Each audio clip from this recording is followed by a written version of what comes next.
I really want to have a rampage of worthiness, appreciation, and joy for us, for all of us. I appreciate you, Abraham, for giving us more knowledge about deliberate creation. I like knowing about the laws of the universe, because in knowing about them, I understand what's going on. I like knowing that I existed before I came into this physical body, because it makes more sense about why I'm here. I like knowing that contrast is a good thing, because it explains all the smucks that are around me. I like knowing that contrast is a good thing, because I like the feeling of being out of alignment, and so that I know that I'm in alignment, so that I know that I'm out of alignment, so that I know that I'm in alignment. I've enjoyed getting my sea legs, and I like knowing that all of this is there for me to choose. I like knowing that there's a difference between the phase in my life when I'm exploring contrast and finding things that I want and don't want within it, and the difference in vibration between the vibration of asking and the vibration of letting it in. I like knowing that when I'm asking, I'm a different vibration than when I'm letting it in. I like understanding that the question has a different vibration than the answer, and that the problem has a different vibration than the solution. But what I love most is knowing that I couldn't have the ecstasy of the solution without having the experience of the problem. Without a question, without life that causes me to know that there's more and not quite be able to find it, I couldn't feel the satisfaction when I do find it. I love knowing the eternal nature of my being. It makes this moment in time more delicious. Before I understood the eternal nature of my being, then it felt like every moment had to be urgent, because it felt like I needed to be proving something, because I didn't know that I was timeless and endless and eternal. So it felt like I had to just be hard after it all the time, which I think is where struggle and all of that stuff comes from. But now we're speaking from your perspective. Now that I understand that it's about this continual eternal state of becoming, now I can relax and start enjoying more of the moments. It feels so good to be a part of this never-ending, ongoing expansion upward and outward to all that is good. I love understanding that here in this physical body, where the contrast exists that is so valuable, and the contrast that is so valuable causes the expansion and the asking for more.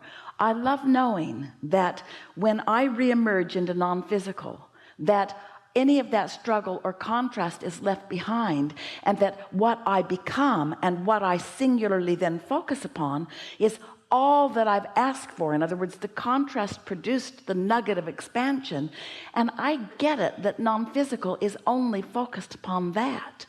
I now understand this cycle of life. I understand that there are places for me to play as non-physical consciousness, and I know that there is a place for me to play as physical consciousness. And now, maybe for the first time, I understand the union between the two, and I understand that what is physical is also non-physical, and what is non-physical is also physical. So I understand that in all that quest for goodness and non-physicalness and heaven that I've always been reaching for, that all of that is right here with me, right here, out here on this leading edge in this physical experience. Now, shortage consciousness doesn't exist within me, because I understand that I can be or do or have anything that I choose.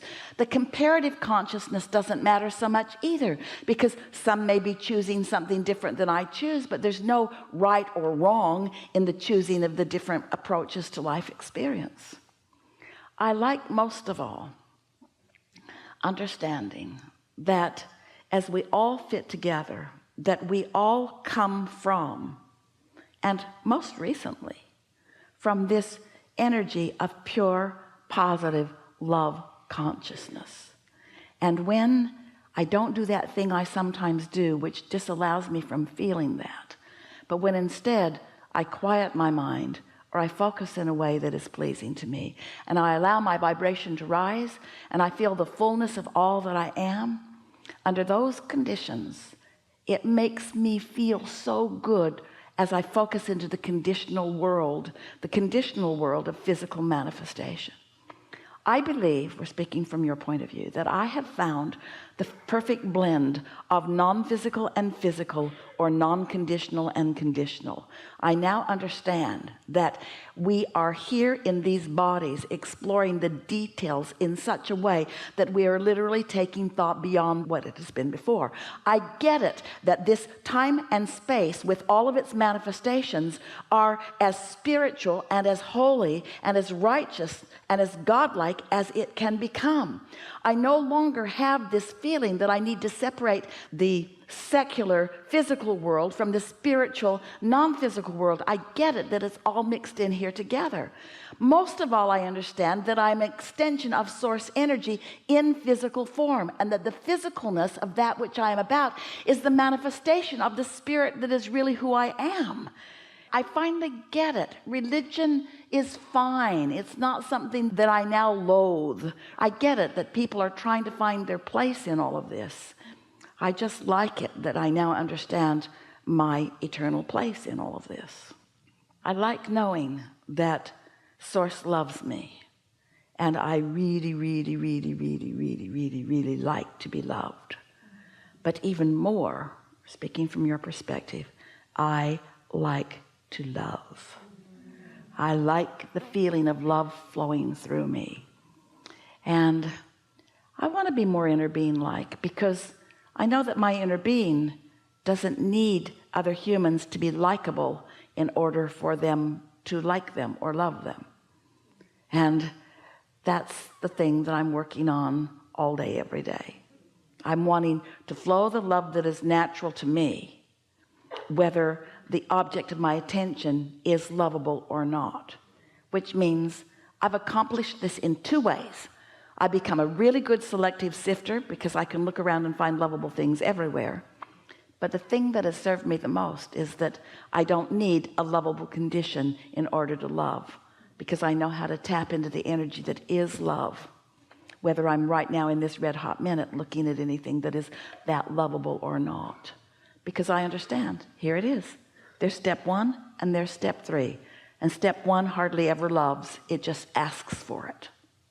Step one is really the step where I ask for something to like or love. Step three is the step where I'm loving it, where I'm being it. Pretty good, Rampage? Thank you.